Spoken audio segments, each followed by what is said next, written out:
Welcome everyone, join us today as we dive into the remarkable journey of Gary Rossington, founding member and guitarist of the legendary southern rock band Lynyrd Skynyrd. So let's dive in. Gary Robert Rossington, born December 4, 1951 in Jacksonville, Florida, in the United States of America, to parents John Robert and Margaret Bernice.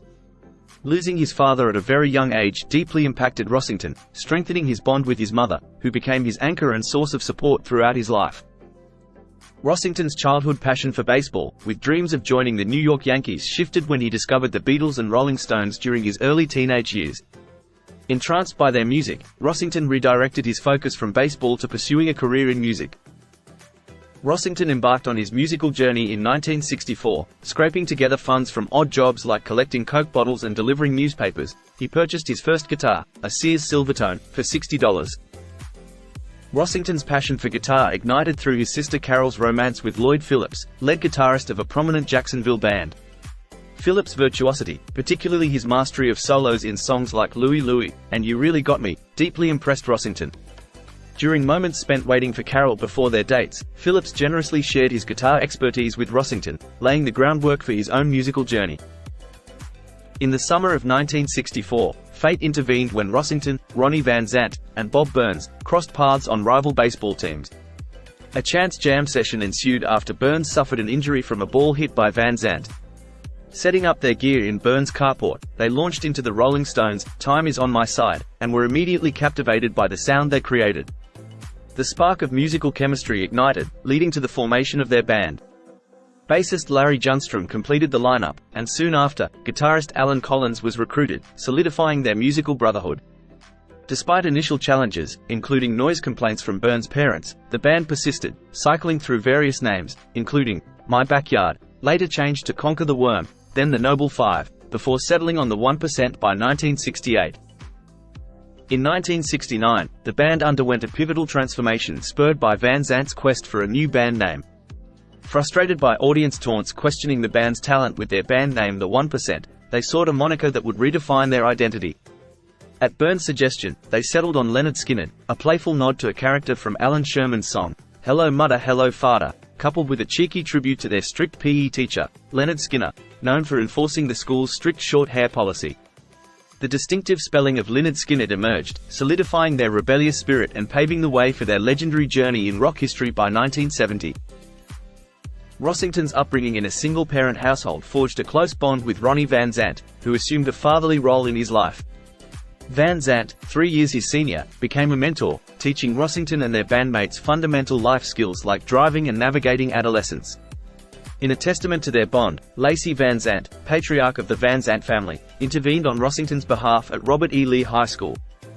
Explaining Rossington's fatherless upbringing and his band's financial contribution to his family, Lacey advocated for leniency regarding Rossington's suspension due to his long hair. Although the outcome of this plea remains unknown, Rossington later prioritized his music career by dropping out of high school to commit fully to Lynyrd Skynyrd.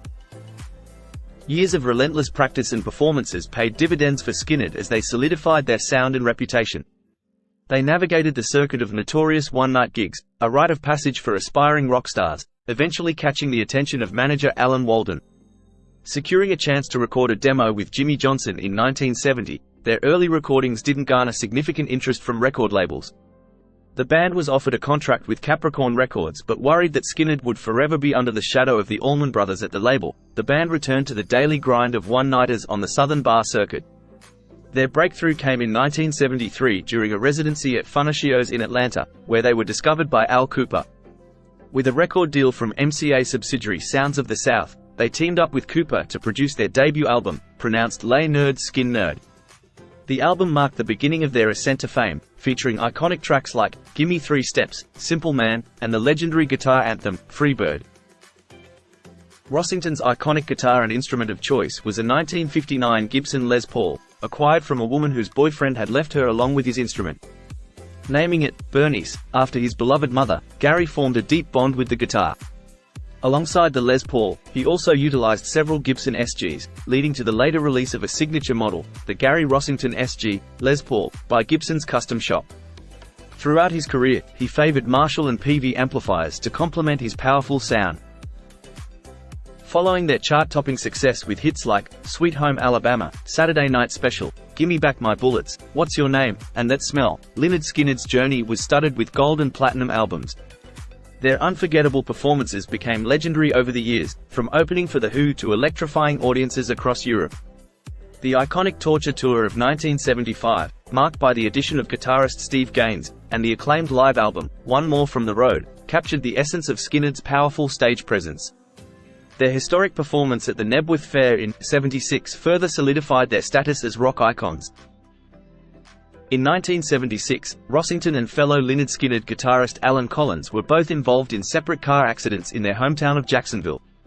Rossington had just purchased a new Ford Torino and crashed into an oak tree while under the influence of alcohol and drugs. The band had to postpone a scheduled tour, and Rossington was fined $5,000 for the delay caused to the band's schedule. The song, That Smell, penned by Ronnie Van Zant and Alan Collins, was inspired by the accident and Rossington's state of impairment at the time. On October 20, 1977, Lynyrd Skynyrd's music was dominating the airwaves, with their latest album, Street Survivors, receiving praise from both critics and fans alike. The band's ambitious new tour had just begun, with sold-out shows and enthusiastic crowds. However, tragedy struck when their plane crashed 6,000 feet above a Mississippi swamp, bringing an abrupt end to their journey. On October 20, 1977, tragedy struck when Lynyrd Skynyrd's chartered Convair 240 airplane crashed into a swamp near Macomb, Mississippi. Rossington was one of the 20 passengers who survived the crash, which claimed the lives of several band members, including Ronnie Van Zant, Steve Gaines, Cassie Gaines, road manager Dean Kilpatrick, and seriously injured the rest of the band and crew. As the plane descended, Rossington recalled the terrifying sound like hundreds of baseball bats hitting the plane as it striking trees, eventually losing consciousness until he awoke on the ground with injuries. Despite sustaining severe injuries, including broken legs, arms, wrists, feet, pelvic bone, and ribs, with steel rods in his right arm and leg, Rossington eventually recovered from the ordeal. The crash marked a fateful and tragic end to the iconic band's journey. Despite his physical recovery, Rossington faced another significant challenge in the aftermath of the plane crash, battling serious drug addiction. His heavy dependence on pain medication during the recovery process led to years of struggle with addiction. Following years of recovery, Rossington and Alan Collins, both survivors of the tragic plane crash, felt ready to embark on a new musical journey. They began planning a new band, enlisting fellow Skynyrd survivors Billy Powell and Leon Wilkson, along with other local musicians. However, the choice of a lead vocalist posed a challenge. Instead of opting for a lesser male vocalist imitating Ronnie Van Zant, they made a wise decision by selecting Dale Krantz, a bold and whiskey-voiced female backup singer from 38 Special.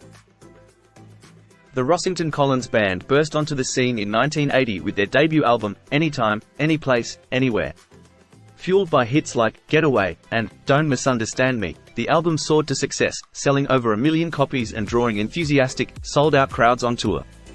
However, their follow-up effort in 1981 faced challenges in the marketplace despite positive critical reception. The band encountered a series of setbacks and pressures. Alan Collins suffered the loss of his wife during a miscarriage, leading to the cancellation of their 1980 tour. Rossington then broke his foot, further delaying the tour for 6 months. Additionally, Rossington and Dale Krantz, the band's lead vocalist, fell in love, adding another layer of complexity to the band dynamic. In May 1982, Gary and Dale tied the knot and retreated to a log house near the National Elk Refuge in the Grand Teton Mountains, seeking respite and the opportunity to start a family. After a 4-year break, Rossington and Dale returned with a new band and album in 1986. Their album, Return to the Scene of the Crime, maintained a guitar-driven rock vibe but departed from Skynyrd's classic sound. As the 10th anniversary of the crash approached, calls for a Skynyrd reunion grew louder. Initially hesitant, Rossington eventually joined in to ensure the reunion was handled with care. Bringing together crash survivors and Ed King, finding replacements for Ronnie Van Zant and Steve Gaines, was challenging. Still, the band reunited for the first time in a decade at the 1987 Charlie Daniels Volunteer Jam. The Lynyrd Skynyrd tribute band launched a 3-year tour after their appearance, featuring beloved classics that remained incredibly popular. Concluding their set with the iconic Freebird, transformed into a poignant eulogy for Ronnie Van Zant, the band evoked deep emotions from both themselves and the audience, symbolized by Ronnie's hat on an empty mic stand under a single spotlight. As the tribute tour progressed, the band faced the question of introducing new material. Initially conceived as a tribute, it soon became an integral part of the band's future. Following introspection by Rossington, the band released their first new material in 14 years with Lynyrd Skynyrd 1991, and its successor, The Last Rebel. These albums, featuring original songs in true Skynyrd style, ranged from high-energy rockers to heartfelt ballads. The full reunion of Skynyrd thrilled their devoted fanbase, kicking off with celebratory shows at Atlanta's Fox Theatre, marking the 20th anniversary of their debut album. Subsequently, they embarked on a tour spanning America and Europe, including an all-acoustic album of Skynyrd classics and numerous sold-out performances. A new era dawned for a band with a timeless legacy. Rossington took charge in December 1995, returning to the Fox Theatre to debut Freebird the Movie, solidifying Skynyrd's rock and roll legacy. The film, featuring their iconic 1976 Nebworth Fair performance and intimate behind-the-scenes footage, stands as a definitive tribute to one of America's greatest rock bands. Until his passing in 2023, Rossington remained an integral part of Lynyrd Skynyrd. Following the death of bassist Larry Junstrom in 2019, Rossington became the sole surviving original member of the band. Personally, Rossington experienced 2 marriages in his lifetime. His first marriage was to Martha Claire Millen on September 10, 1977, which concluded in divorce on June 12, 1980. His second marriage was to his bandmate Dale Krantz Rossington on July 13, 1982, lasting until his passing. Together, they had 2 daughters named Mary and Annie. At the time of his passing, Rossington had 3 grandchildren, Morgan, Jackson, and Abigail. On October 8, 2015, Rossington experienced a heart attack, leading to the cancellation of 2 Lynyrd Skynyrd concerts. In July 2021, he underwent emergency heart surgery. Tragically, on March 5, 2023, Rossington passed away at his home in Milton, Georgia, surrounded by his family. The exact cause of his death remains undisclosed. And there you have it. As we reflect on the life of Gary Rossington, we celebrate not only his contributions to music but also the indelible mark he left on the hearts of fans worldwide. Though he may have left us, his spirit and music continue to inspire generations, ensuring that his legacy lives on forever. Thank you for watching. Don't forget to like and subscribe for more music icons just like this. Take care and bye for now.